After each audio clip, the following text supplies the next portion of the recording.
যদি জীবনৰ ৰংবোৰে লুকাভাকু খেলে, যদি আশাৰ চাকিটি উমি উমি জ্বলে, তথাপি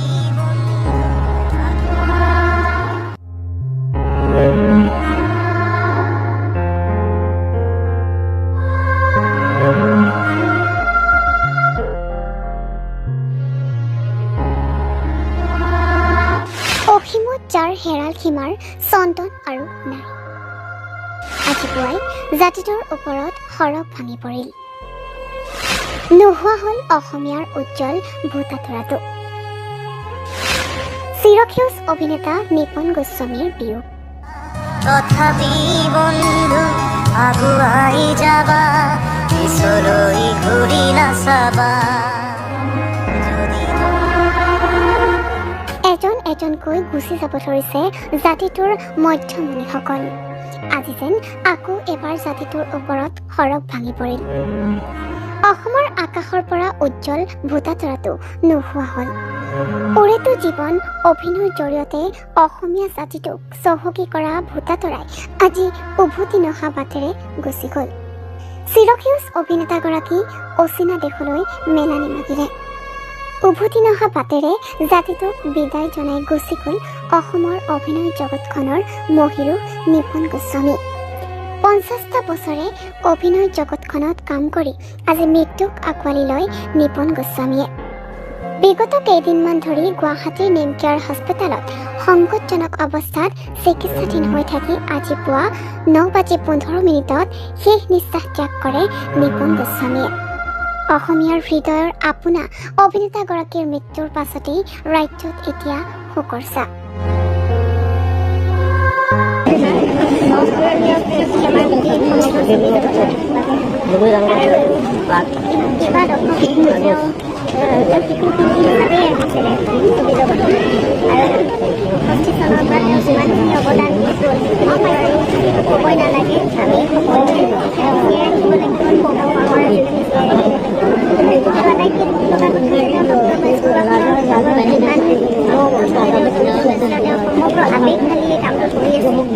আৰু যদিও মই সম্পূৰ্ণ প্ৰত্যক্ষভাৱে জড়িত নাছিলোঁ, তেওঁ প্ৰতিটো কথাত মিউজিক কৰিছে, তেওঁ প্ৰতিটো কথাত কোট কৰে, গান সদায় মনত নাপায়,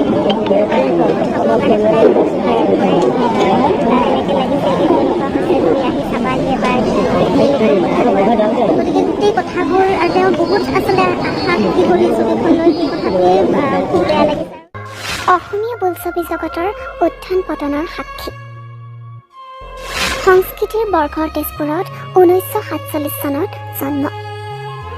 অসমীয়া চলচ্চিত্ৰ জগতলৈ অনবদ্য বৰঙণি আগবঢ়োৱা নিপন গোস্বামী অসমীয়া বোলছবি জগতৰ উত্থান পতনৰ সাক্ষী আছিল। অসমৰ সংস্কৃতিৰ বৰ্ষৰ তেজপুৰৰ 1947 চনত তেজপুৰৰ কলিবাৰীত নিপন গোস্বামীৰ জন্ম হৈছিল। পিতৃ চন্দ্ৰধৰ গোস্বামী এগৰাকী বিখ্যাত অভিনেতা।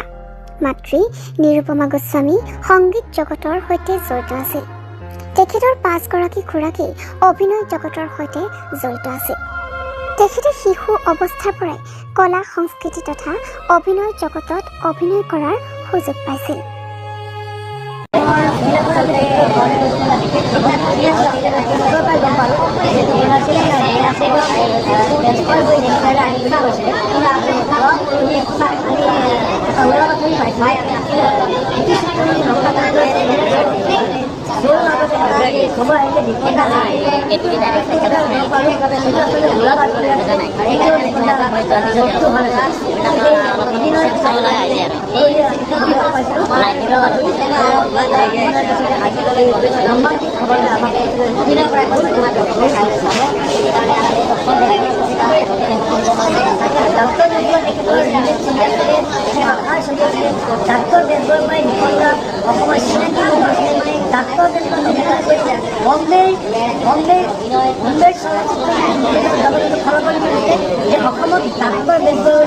ছবি ওলাইছে, যিখন ছবি হিন্দীৰ ভাল ভাল ছবিৰ লগত টক্কৰ মাৰিছিলে আৰু ডক্টৰ বেজবৰুৱাৰ লগত জিকি গৈছিলে। বহুকেইখন হিন্দী ছবিয়ে জিকি দিছিলে অসমত।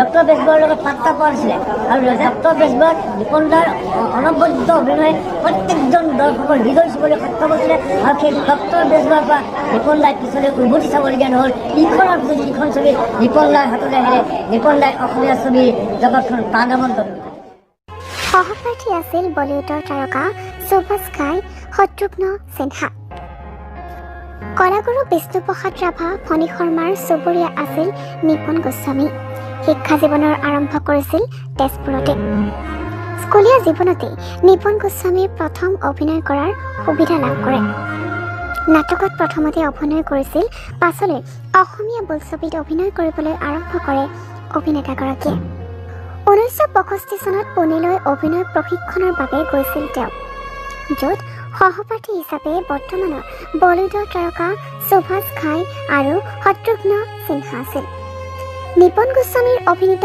প্ৰথম ছবি আছিল পিয়লি ফুকন জনপ্ৰিয় ককা দেউতা নাতি আৰু হাতী ছবিতো অভিনয় কৰিছিল নিপন গোস্বামীয়ে 100ৰো অধিক টেলিফিল্ম VCD ছবিত অভিনয় কৰাৰ উপৰিও নাট্য পৰিচালনাও কৰিছিল গোস্বামীয়ে নিপন গোস্বামীৰ ভ্ৰাম্যমান থিয়েটাৰ কোহিনুৰ আবাহন হেঙুল আৰু শকুন্তলা থিয়েটাৰত অভিনয় কৰিছিল অসীমত যাৰ হেৰাল সীমা নাটকতো চন্দনৰ চৰিত্ৰত অভিনয় কৰিছিল নিপন গোস্বামীয়ে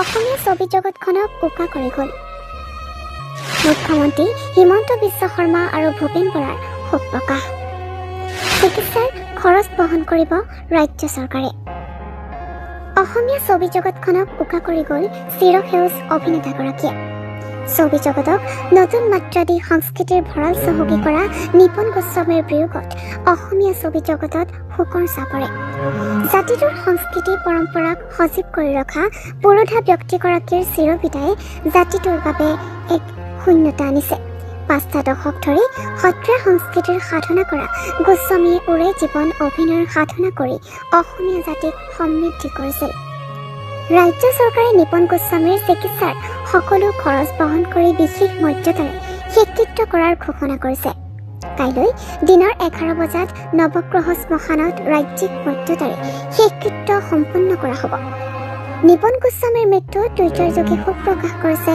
মুখ্যমন্ত্ৰী হিমন্ত বিশ্ব শৰ্মাই লগতে প্ৰদেশ কংগ্ৰেছৰ সভাপতি ভূপেন বৰাই গভীৰ শোক প্ৰকাশ কৰি তেখেতৰ আত্মাৰ সদ্গতি কামনা কৰে news report my news north east